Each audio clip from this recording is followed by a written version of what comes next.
gets deep enough in, you know? Once that game starts to progress and I can kind of see it coming together, I'll start to believe. But damn, these games always just look so hard for them off the bat, right? And this is another game where, again, I kind of agree with the assessment here that it's a very slow lineup. It's very clunky. You have the Bristle to provide you some early fighting capability. But outside of that, I mean, you're just trying to scale, right? You have Phoenix, Zeus, Shaker, Terrorblade. It's all about the late game team fights here. You're going to be a powerhouse if you get there. At the same time, Liquid, they have a lot to combat that team fight with displacement with the Tuskar, and if you give them a first blood again, the second first blood of the series going to Liquid once again. And we heard from our panel, they feel like Liquid's actually going to be thriving in this laning phase. You give them a first blood like this. This is not the way Talon want to be starting things off. And to a Luna. This is a hero that uses early gold tremendously well. Yeah. This is also a game where I feel like Liquid are going to pseudo tri-lane. Like, this is a really old school Luna tri-lane strat, right? With the Tuskar, especially AA, this is a very classic Luna tri-lane. A lot of early firepower, pretty much a guaranteed kill on anybody if they decide to put Boxy into that lane at any point in the early game. And you can pretty much leave a Dawn alone against the Terrorblade if the meta's down. Yeah, one of the trends of this tournament, I feel like, is we are using those portals more and more to gank the side lanes, right, and make these sort of, as you said, pseudo tri-lane sort of situations where you're just constantly moving with one of your heroes. So I think a lot of this game might come down to how much Boxy gets done in the early game for Liquid and how much Q can kind of counteract that and get his timing later on, but it's definitely going to be later. And they're going to block the off lane here for Jabs to try and get this double melee lane, something in the early game, and also against that Tusk roaming threat, right? You don't know where Boxy's going to start. You have to be prepared for this. And Mickey's going to have first blood gold here as well. So any advantage you can get for Jabs, propel him into a faster Vanguard, get the Ancient stacks going, and then fight around Makoto. That's your game plan if you're Talon. And if you're Liquid, get Boxy into gank potential, get runes for Nisha, and then start combining this Dawn ult off of the Storm Spear jumps, and you're just going to be slaying Makoto on the map. Now, bristleback is the second most played hero of this tournament, just one behind the Muerta right now. 33 games of bristleback. And while he's close to 50% win rate, I feel like this hero has been super dominant when, you know, like things go well in the laning phase. This hero just seems to pop off after that. He's like Darkseer, right? If the first 3 to 4 levels he doesn't get punished too hard, he kind of just runs away with it. And then you have to be able to deal with it. And I mean, we've seen teams be able to do that. There's definitely some counters to this hero. Break helps. Anti-healing helps, and of course Liquid have their Ancient Apparition that they've pretty much gone to every time it's available. This is a hero Insania is just going to play the whole tournament, it seems like, until someone bans it out or stops him. Yeah, with all the hearts going around and all these strength heroes, you got to get some percentage-based damage somewhere in here. So I think Liquid have a lineup that can deal with Bristle in those mid-game fights. I mean, Tuskar's like an old-school meat counter as well. You know, he's a butcher. Tag team him up and chop him down. Sure. You combine that with somebody like the Luna. I wonder if the Glaive interaction with the Shard actually works with tag team. That would be pretty interesting. Yeah, that's true. Still, it's also a Dawn Tusk lane. This is a lane we saw Shopify run a lot. Yeah. To success, or limited success, I guess. But the lane itself looked great.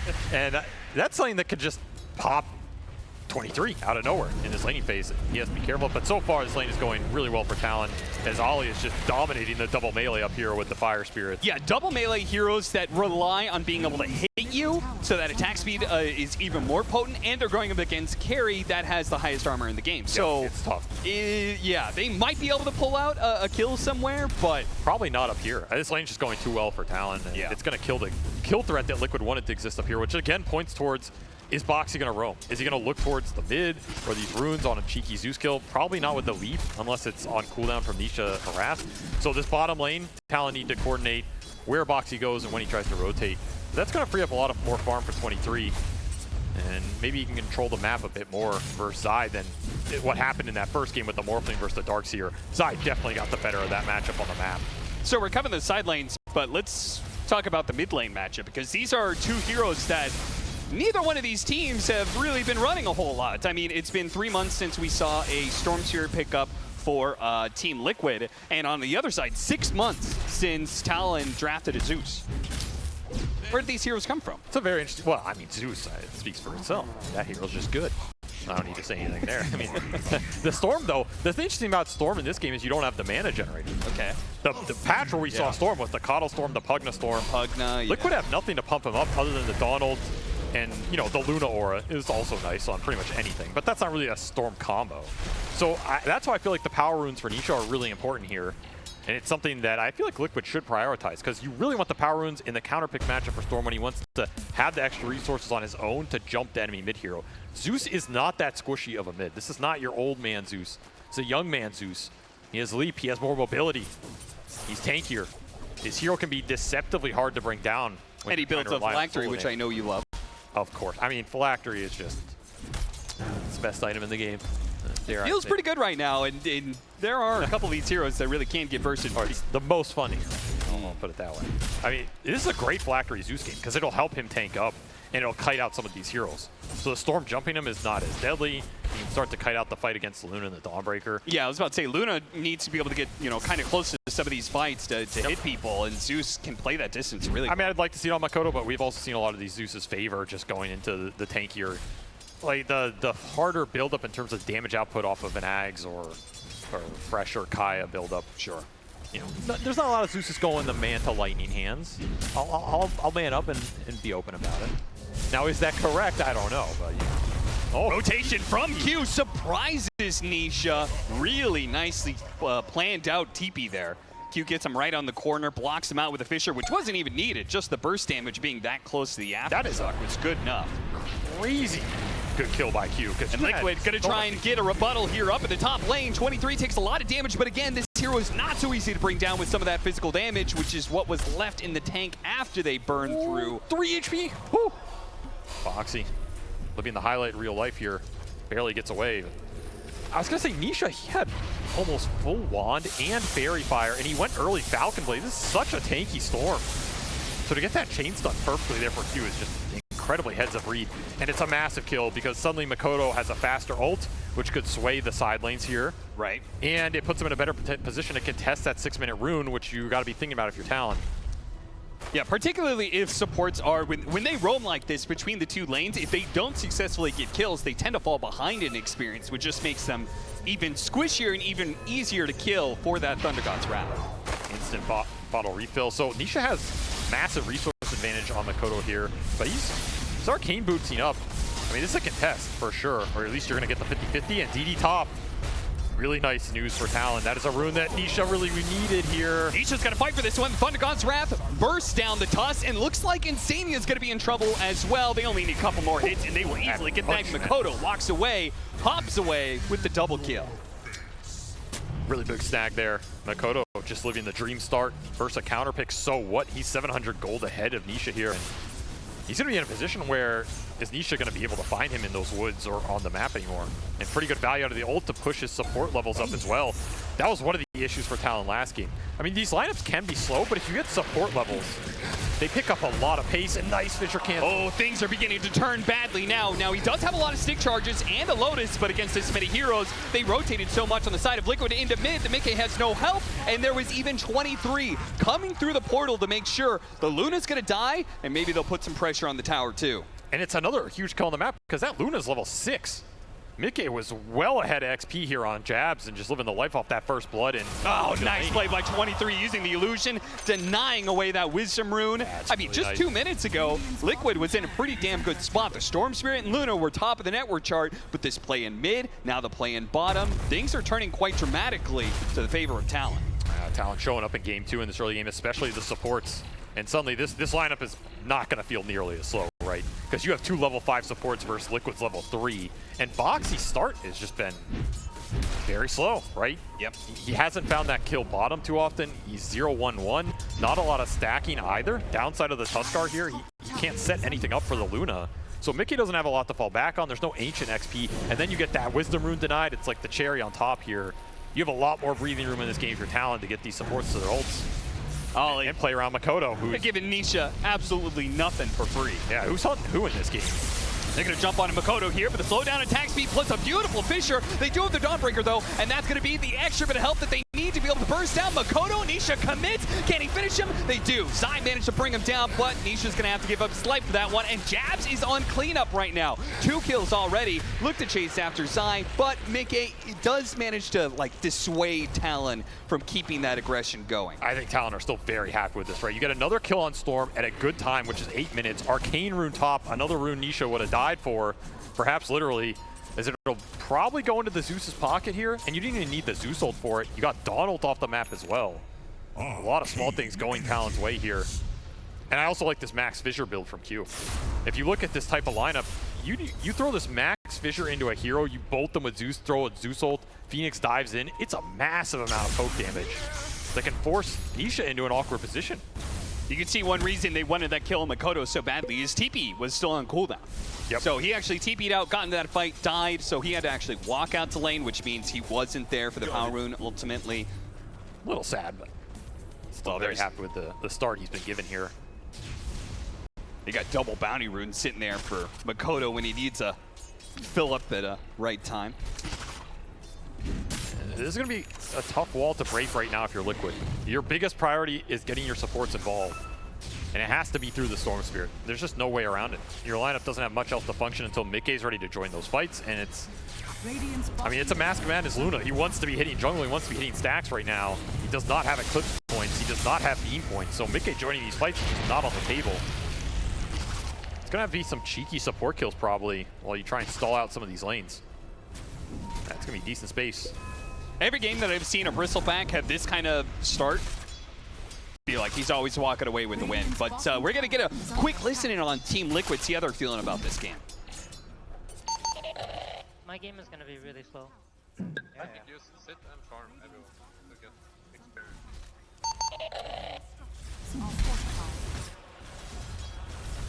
experience. Do you believe in that? I'm not sure if I do. Yeah, I don't know if I'm convinced there. I mean, I do believe this game's going to be very slow. I agree on that part. Radiant's bottom tower is under attack. Radiant's Something about bottom bringing tower some positivity and confidence when you need it most. Yeah, With the laning not phase. something I ever thrived in. I commend these players who do. They are catching up a little bit, right? Yeah, they're fine. You have level 5.5 on Insania now. Slowly closing in on the ult. And of course, Talon, I mean, they're going to play like their methodical game, right? It's not that they're going to just jam the levels into you on your side of the map, especially into Dawn ult where the counter initiation is a way Liquid can come back. So you're not on some crazy clock here for Liquid. It's just, that was not the start you were hoping for. And you're still looking for some action here. Only 3 kills in 11 minutes. Jabs. He's been playing so forward in this lane. Dude, they're going to bring 4 heroes to bring him down. Team Liquid, they really wanted to get this punish on Jabs, and they do get it. It cost them quite a lot, though, in some ways. But you have to make these kind of moves to get boxy in the game, right? Otherwise, this Tusk is just sitting level 4 forever. He's way too important to your lineup. Sure. And extra levels to boot. Zai gets involved, puts the Blade Mail to use. It's going to be really nice in these fights versus the Zeus and the bristle damage. Their other global ability is now online. Insania's got the Ice Blast finally ready to go. So the Storm can jump in. If you get the right timing there on the Ice Blast to follow it up, it looks like he's going to be sending a shot across the map, but Nisha's already left. Yeah, Nisha wanted no part of that jump. Though will hit the cover. What's up? Got a raindrop on it. He immediately tips the cup. Got him. Got your raindrop. That's value in the bank right there. He did go the Kaya build, by the way. So, Okay. phylactery enjoyers. Very sad right now. Meanwhile, Mickey, he's got his Mask of Madness building up to the Yasha, the full farming build. I'm very curious. I was looking at all these Luda builds recently, and I noticed there was a lot of people experimenting these pubs with the Shard early, but as time went on, I felt like they were getting it later and later. What do you feel about the Lunar Shard? I mean, Is it any good, or? I think it is very good. Yeah, it's just you want to get it when you get into that fight and it has max value, which is it gets better with more survivability items. I think somewhere around that 3rd to 4th item, I think it is a sweet spot. Yeah. I think Yatoro has been getting it a little earlier than a lot of these other players. I think Western Europe tends to get it a little later, but I think as long as you pick it up somewhere, it's good. I feel like you can get it pretty early. I think the Shard just has pretty good value. It doesn't cost too much. And I mean, Mickey's eyeing it up here. You can just go Mask into the Yasha into like Manta Shard timing and just go skirmish. not out of the question here, especially if maybe he feels like the game is very slow and Talon are going to take a fight into you. You don't want to lose that. You don't want to lose more map control. It's an option to just bump up the survivability here for the Luna. Yeah, and it does speed up your farm a little bit, probably maybe not as much as completing a Manta obviously would, but jabs. I will say that the aggressive component of the Luna Shard in this game is not amazing in the early game. Maybe in the late game, like, if you can get on top of the bristle and you hit him with it, but Terrorblade is not going to be on top of you. He's going to reflect you, hit you from far. Zeus is nowhere close to you. The Phoenix Shaker are nowhere close, right? So it's pretty much only for survivability. I feel like it's not that great early in this game for Mickey.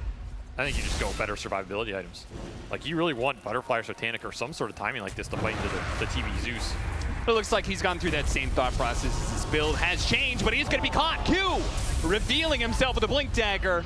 Jabs, he'll die at the same time. So the teams were making moves on both sides. A 4-man gank kills the Bristleback and kills the Luna. Nisha will sneak away Wisdom Rune before the rotation can come from Talon. I mean, that is a weird position for Mickey to be in alone, right? Yeah. Just walk up mid lane, you get Echo Slam. Maybe not expecting the blink to be this fast, but it was Brown Boots rushed by Q. Quick Sunder, the burst damage, it comes in. They collect pretty quickly on that one, but 23 is committed heavily to be able to finish up this tower.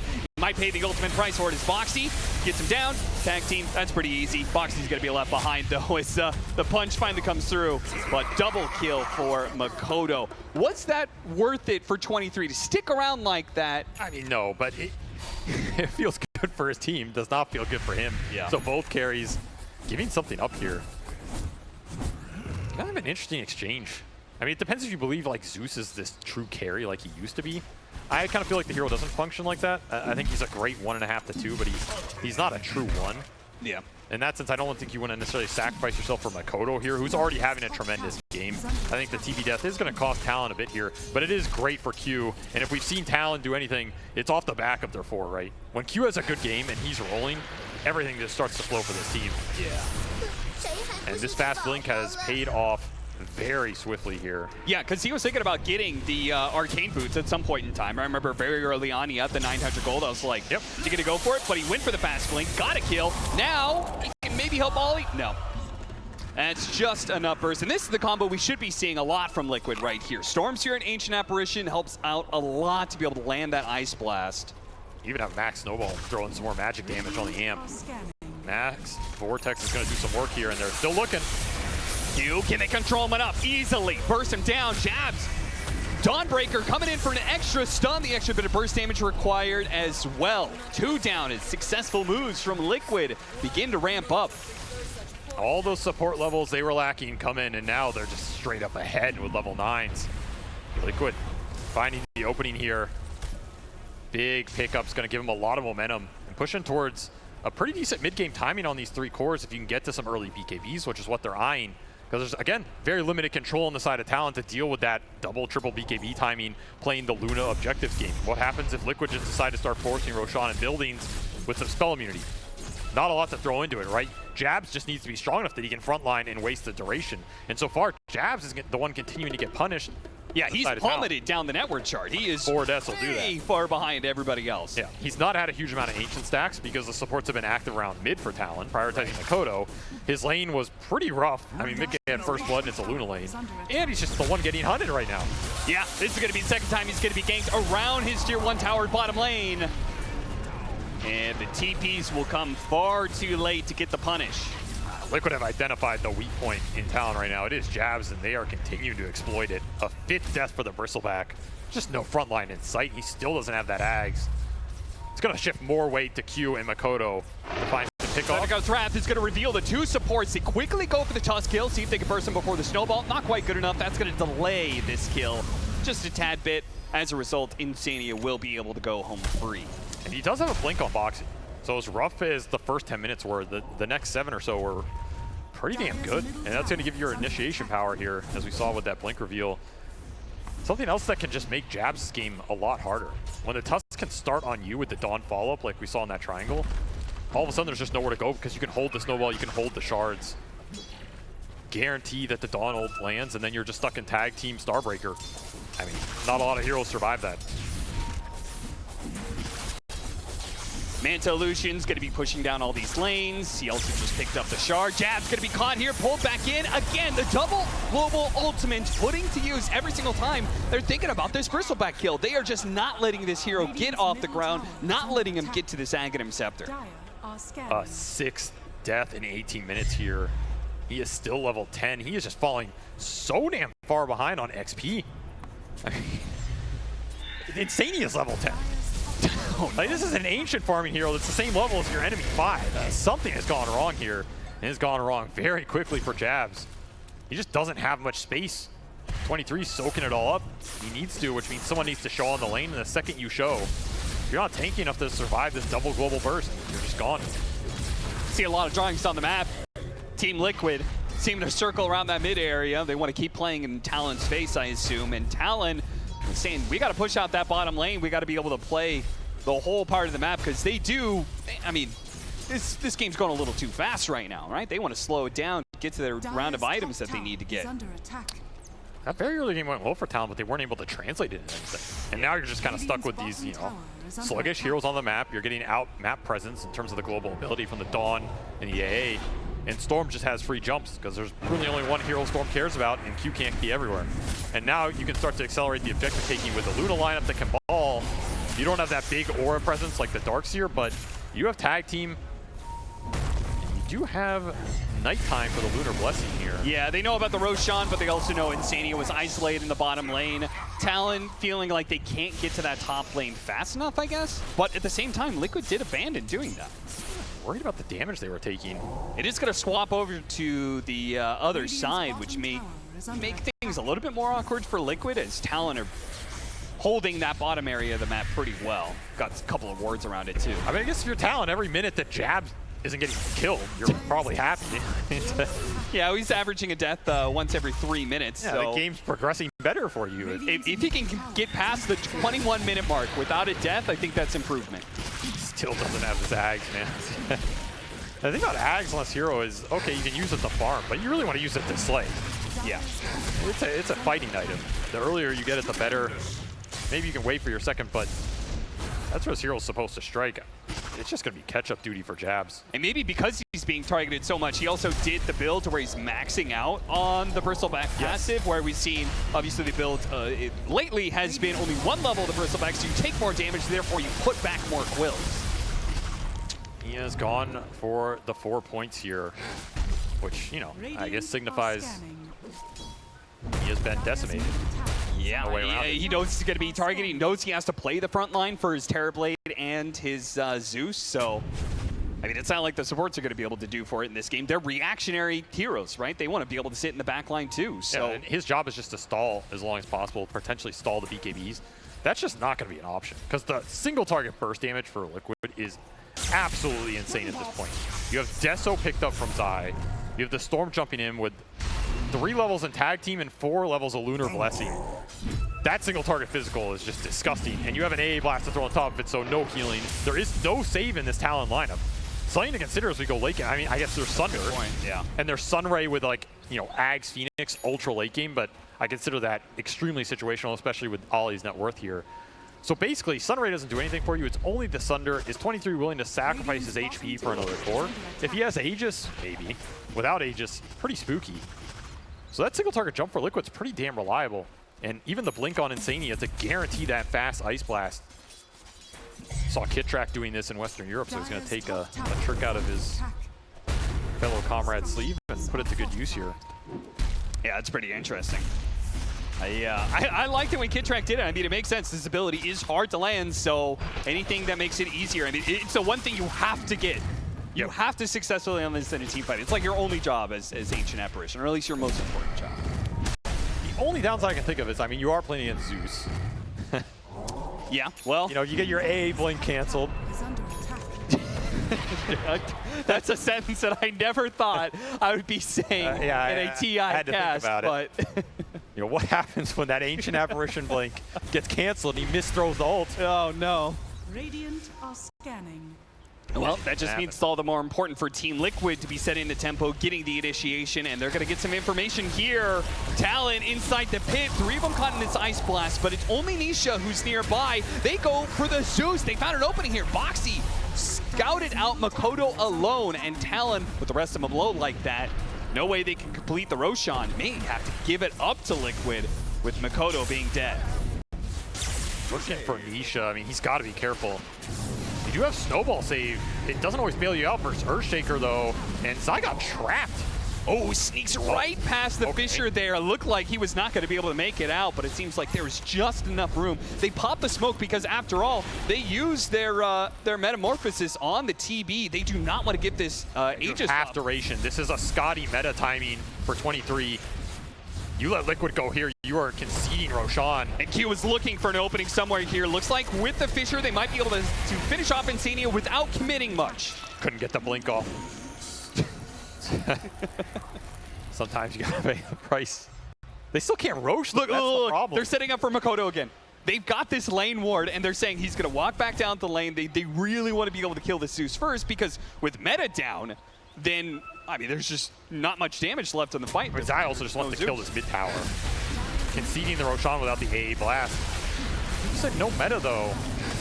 I mean, it felt like, from my perspective, Liquid don't necessarily need the Ice Blast to take this fight. I don't think they do, especially when they had their BKB timing. You have BKB on Nisha, you have BKB on Mickey here. This is normally when I think you'd be looking to force the fight. Well, a great win for Talon then is taking an Aegis into the hands of 23 Savage. And now that Sunder save could come into play, right? You have a lot of single target focus, so if you can save one of your other cores and use the Aegis that way, it's not a bad way to turn the fight. And 23 is known to be pretty sacrificial with those Sunders. Yeah, he is. Yeah. We'll put it to use. 4,000 net worth lead still for Team Liquid after the Roshan taken for Talon. Even kill score, though, 12-12 as we approach the 25-minute mark. Gotta watch out for that Aghanim Scepter, though. Boxy slowed down to a crawl by this. And with the Sunray damage, they'll instantly get the damage on him as he comes out of the snowball. No way for him to blink. And this is where that long-range poke becomes that much more deadlier. With the Nimbus, you just throw down on top of that Fissure, Sunray, Nimbus, into even some Terrorblade illusions hitting you. Honestly, it adds up pretty fast. Yeah. That's how Talon want to start these fights. Liquid just need to not give them that opening. They're probably going to wait out this Aegis period, honestly. I don't think you want to take the full fight into the Terrorblade right now with 2 lives. Nisha spotted, not by any heroes with stuns, though. And he's got a haste rune, so even the slow from the bristleback is no problem for Nisha. Oh, they're going to find Insania still. They actually have this really deep ward by the TP point of the outpost, so they knew where he was at. So triple BKB timing for Liquid, not going to get put to use instantly here. They're going to have to wait a bit to find their mark. Maybe not too sad about it, though, with how far Jab still is behind. Radiant's bottom And of course, like, BKBs versus Zeus are always just, Dire's top tower it's as good as you get, right? Hero does not do anything to carry the fight during the duration. So you have a decent window here, and only 3 minutes left on the Aegis here for 23. So you're going to get a tier 2 off it, you're going to get some catch-up farm for your other cores. Can you get more? Can you find an initiation on the map right now if you're Talon? Because you really want it to, and instead it's Boxy almost finding Makoto. Oh, Makoto.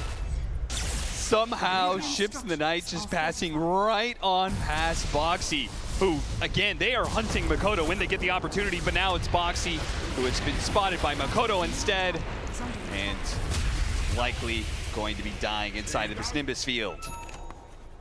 That puts Makoto up to level 15 now, so the experience going back the way of Talon a bit more. 4K becomes 2K gold lead for Liquid. And to some degree, if you're Talon, you kind of have to be happy going late game, right? With the draft you set up for yourself.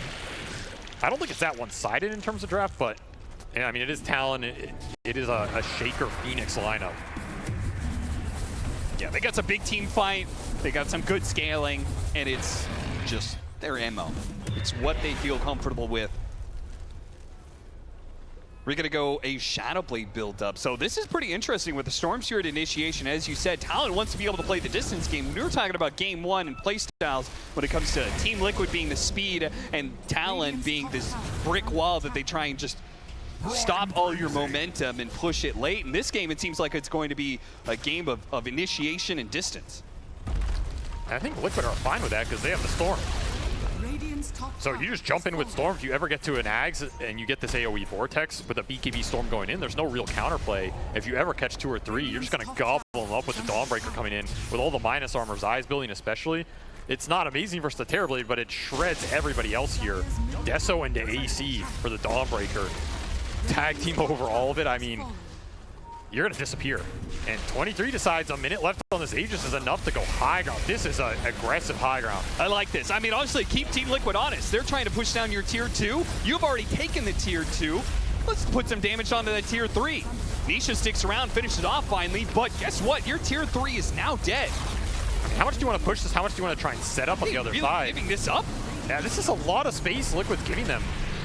They're finally going to start coming back, but maybe it's a bit too late for this range barracks to survive. Free racks for 23. has fallen. And he's still halfway through his meta. Oh, Mickey's just going in with Silverhead. Trying to get a little bit of scouting, but Q, who they wanted, managed to get the TP away. They do have the Dawnbreaker ultimate. They all managed to hop out of it, so no chance. They are high. 23 is beating back Mickey. Nisha goes to the kill onto Q, diving with his BKB. Actually, the last second of the stun, not quite good enough. Still, though, Talon are retreating successfully, even if it is a 1 for 2. They don't get caught too much here. They've walked away with a kill on the carry. But look at the ward. Boxy sees everything right now. Gets the punch up in the air, quickly bursts down Ollie with Zai coming through. A beautiful hit from the stun and getting good damage in, but the BKB just came in for 23. Savage got stunned up though. He's going to be maybe losing his first life. He pops it now. BKB trying to commit to the kill onto Zai, and he barely gets it, but there it is. The life goes down. Zai's going to walk away. Now he doesn't have a BKB on his second life. This is bad for 23. Bad for Talon. If they could have gotten away, but Team Liquid will not let them escape. Boxy just plays the long game and reaps all the reward here. That initiation for Liquid went terribly with the Dawn ult missing, the initial Storm jump not yielding too much, and Mickey dies pretty much solo to some Fire Spirit Sunray in 23, and then somehow you get that long fight going. Boxy and Zai just cleaning house here. Also, just that TPB BKB from 23. It just didn't pan out in terms of timings in this fight, right? Yeah. Like your meta's wearing out, then you have to play the second half of this fight, and the second you get clumped like this, anytime you clump versus Liquid, it's going to be a world of pain. The shards, the snowball, the Starbreaker, the vortexes from A getting thrown down on top of all of it. I think he even I think he kills Zai there if he doesn't TP. So I think 23 did himself a little bit of a disservice. Yeah. They did get the range racks, they did get a tier 3. Honestly, I think it's more than I expected them to get for free with that Aegis. It's just a really strange fight. And yeah, Mickey not happy about the fact that, you know, he doesn't get to clean any of it up because, of course, the janitors always win. Died first thing in the fight. So he's not going to be feeling great, but everybody else on Team Liquid pretty happy with that engagement. I mean, would you, like you said, the tier 3, it was more than I expected, but at the same time, I feel like Team Liquid also got more back than I would have expected. Yeah, that fight went better for them than it looked at the start. It looked terrible at the start. But that shows you the power of their scale. That's why I don't think this game is even one-sided for Talon in the ultra late. The way Zai is itemized, the amount of work that Boxy can do in these fights with the snowball save versus the shaker, if you can ever displace it, finding the Zeus. If you find Makoto at the start of these fights, it just opens up so much of the damage differential for Liquid. Yeah. And Hex for Nisha means your single target initiation is that much more reliable. I think if Zai had not if he had gone for more of a utility, you know, team fight item sort of build, I think Liquid would be pretty concerned. But yeah, because he went the Deso route and is scaling so nicely, no problem here with a 7,000 net worth lead, now 8. I mean, it's just all about jumping Talon and killing them. Because there's a decent argument in this game, you're playing versus Zeus that you want aura items, you want a pipe, you want a Greaves, you want glimmers. That's a route a lot of teams will take. Here, Liquid just opting for raw aggression, right? We're going to jump you, we are going to find you. And the second that happens with the Storm and the Tusk, Zai is guaranteed to be in there off the ult. And you might just one-shot. That's what they're aiming for here. So if you're Talon, you also need some more kiting in this game. Yeah, and I think he was pretty aware of that. He was getting charged at in that last team fight. We've got Eontis being built up by Makoto. He knows he is probably the #1 priority. If you survive the BKB jump from Liquid, you can turn it around and you have your supports alive.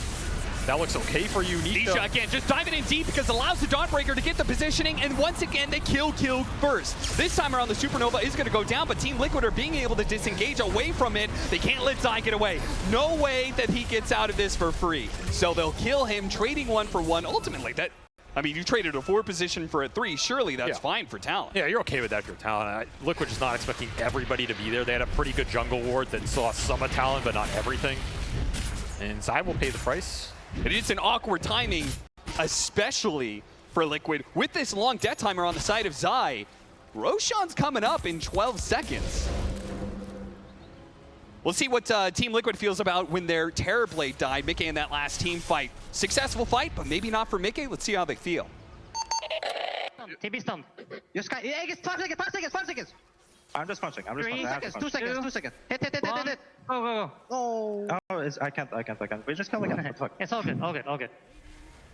It would have been cool though. It would have been cool. Yeah, it would have been cool. It would have been cool if they could have waited out the Aegis, but they had no problem killing Terrorblade a second time. See, that's some good PMA comps right there, you know. I like that Zai, you know, the veteran voice comes in, guys. It's like, everything's all cool. You know, I can feel the calming presence from him, but they should be concerned because Zai is not there right now to be able to help them with this Roshan fight, which Talon is currently taking. If they could get themselves another Aegis, I feel like this just kind of guarantees the game to go late, which we know Talon would prefer very likely. Can I just say that type of team environment, you would never see that on a North American team. It's a very different type of situation. So, I mean, maybe there's a reason they've been very successful all year, you know? Yeah, somebody would shut the hell up, Mickey. Yeah, maybe. Where's our carry, guys? That would have been the comment for sure. Boxy leading the charge off the smoke. He's going to break some smokes, and that gives an opportunity for the jump in from Nisha, but they pop their BKB on Jabs. They didn't quite finish up the initiation onto the Earthshaker. Maybe they do get him. Pull him back in. Once again, Dawnbreaker comes in to finish off the job. Zai goes for the kill, and he'll bring down Q. They can't do anything about these BKBs. They're trying to draw it out, but Ollie's going to join him. In the afterlife, just too much burst damage. Now they pursue. Without the supports there, they're feeling okay about this, but they've lost Boxy. Perhaps too aggressive. That was a little deep.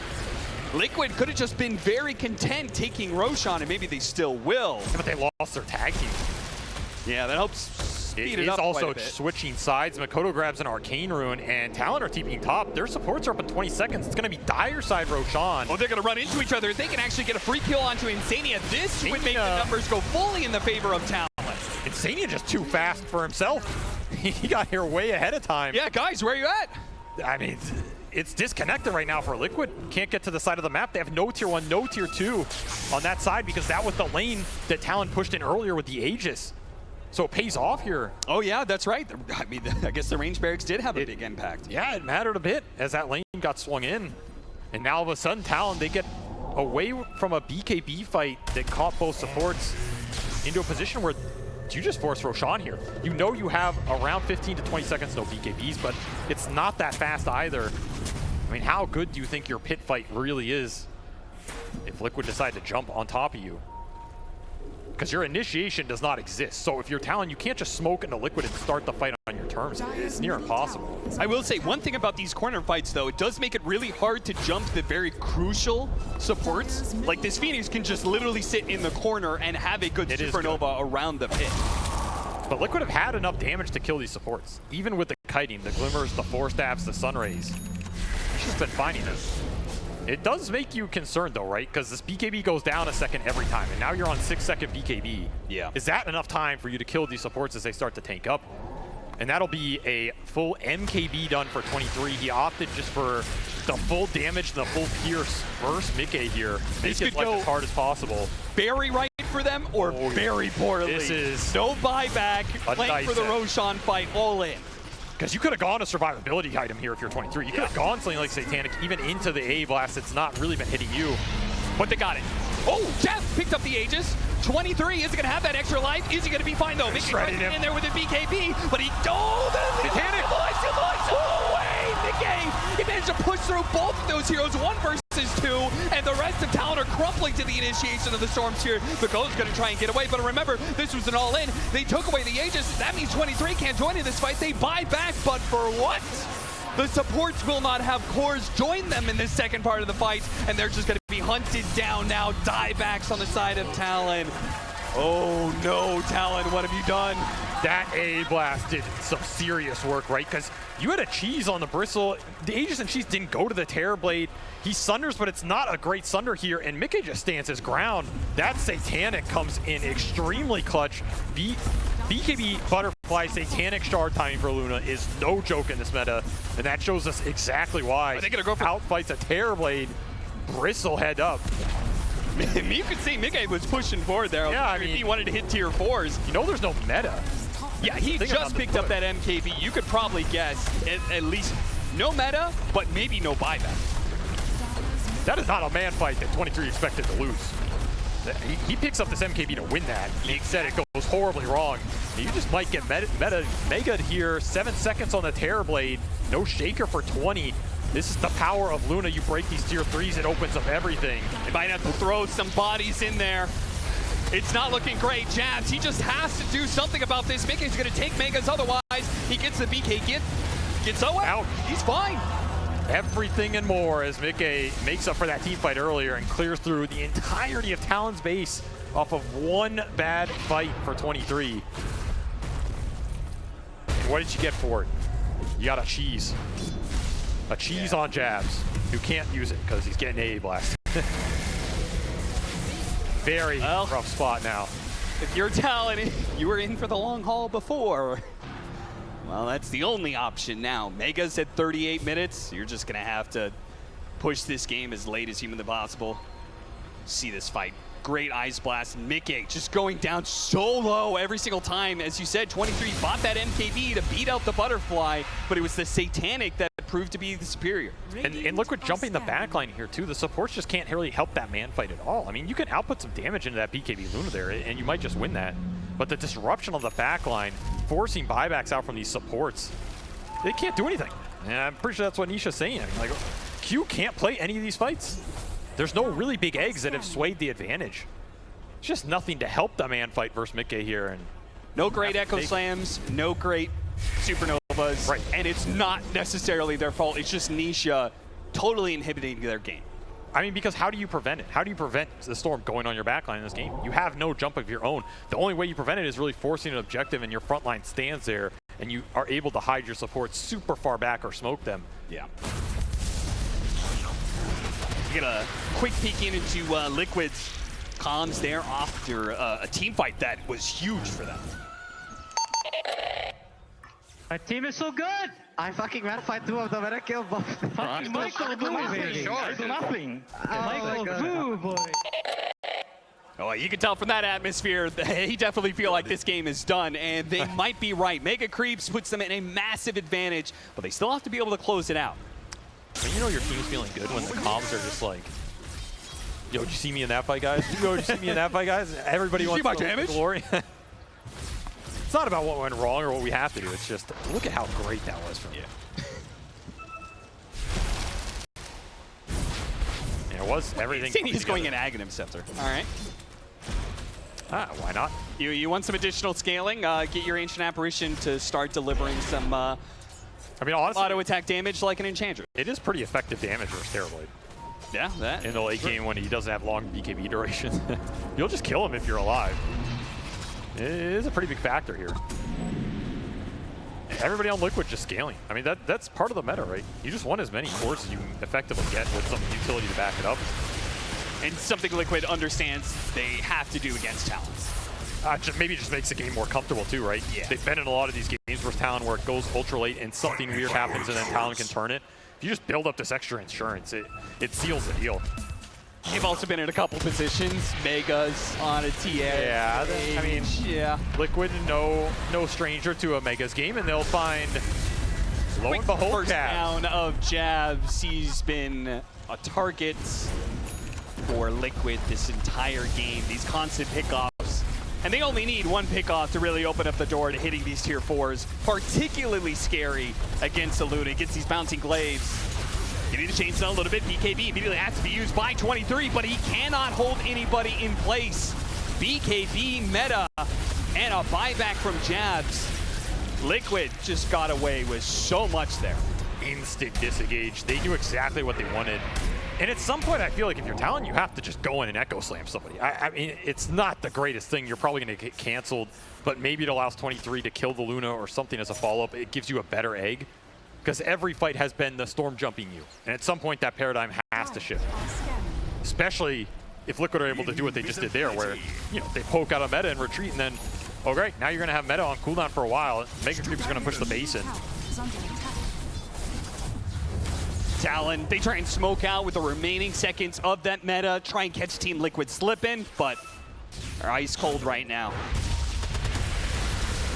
Playing the top side of the map, not going to be caught, just letting the Mega Creeps give them the information that they need, forcing Talon back to base again. They're going to jump here. No meta for 70. You're not afraid of anything happening. Jabs used his buyback earlier. I mean, number 10 for him would be a death sentence here. BK gets close, pops the break. He gets off the BKB, though. This time around, the Fisher is really nice. He Man, Vortex. on a 2. They're going to turn around, try and deal with the Supernova. Mickey's hitting it. He's able to get it while they've also finished off the Terror Blade. No Thunder opportunity. They pop the cheese on Jabs, but without a Terror Blade, there's really nothing left for Talon. They're going to call it here. GG. Team Liquid continuing to have Talon's number in playoff series. Get yet another victory. And that was one of the more dominant ones of the year.